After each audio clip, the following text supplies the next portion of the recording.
च धीमहि तन्नो लक्ष्मी प्रचोदयात्। ॐ महालक्ष्मी च विद्महे विष्णुपत्नी च धीमहि तन्नो लक्ष्मी प्रचोदयात्।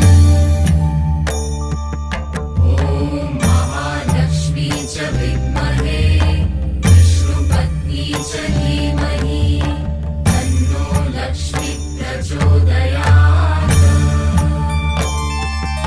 ॐ महालक्ष्मी च विद्महे विष्णुपत्नी च धीमहि तन्नो लक्ष्मी प्रचोदयात्।